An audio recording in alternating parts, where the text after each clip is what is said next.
ఈ నెల 14వ తారీఖు ఉదయం పాలేరు జలాశయంలో బొగ్గుల శ్రీనివాస్ అనే అతని యొక్క మృతదేహము దొరికింది. అతను కారులో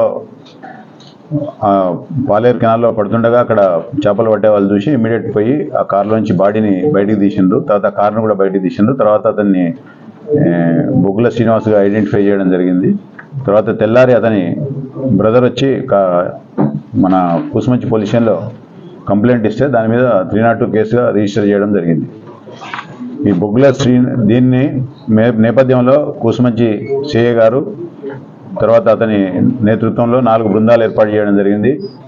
ఎస్ఐ కూసుమంచి, ఎస్ఐ తిరుమలాయపాలెం జగదీష్, దివ్య, తర్వాత సంతోష్, ఈ నలుగురితో 4 టీమ్స్ దర్యాప్తు బృందాలు చేసి దర్యాప్తు చేపట్టగా దీంట్లో మనకు ఇతనితో పాటు సిల్వర్ జూబ్లీ, బొగ్గుల శ్రీనివాస్ది సిల్వర్ జూబ్లీ కాలేజు కర్నూలు జిల్లా, అక్కడనే ఇతనితో పాటు చదువుకున్నటువంటి వేణుమాధవరెడ్డి అని చెప్పి తన జూనియర్ సేమ్ కాలేజీలో చదువుకున్నారు.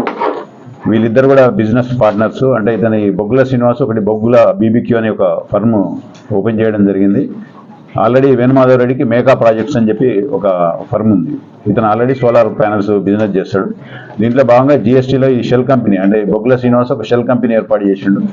దాంట్లో ఈ ట్రాన్సాక్షన్ చేసిన తర్వాత జిఎస్టీ దాదాపు ఒక 90 లక్షల రూపాయలు లాభం వచ్చింది. దానికి ఈ 90 లక్షల రూపాయల లాభాన్ని పంచుకోవడంలో అంటే బొగ్గుల శ్రీనివాస్కు ఇవ్వలేదు ఇతను.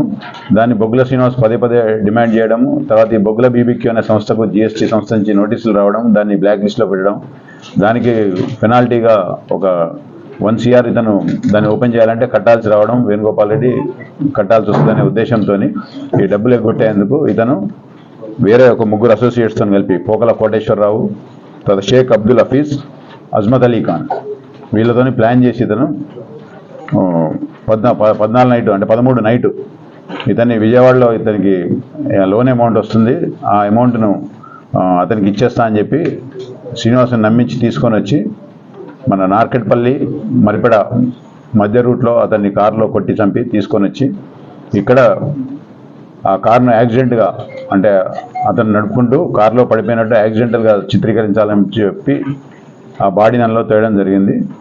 దాన్ని కూసుమంచి సిఐ గారు మా దర్యాప్తు బృందము దాన్ని సమర్థవంతంగా దర్యాప్తు చేసి 4 నేరస్తులను కూడా అరెస్ట్ చేసి రిమాండ్కు పంపనైనది. ఫర్దర్ ఇన్వెస్టిగేషన్ కూడా ఇంకా పెండింగ్ ఉంది. ఆ వెపన్స్ అన్నీ కూడా తర్వాత సీజ్ చేస్తాం.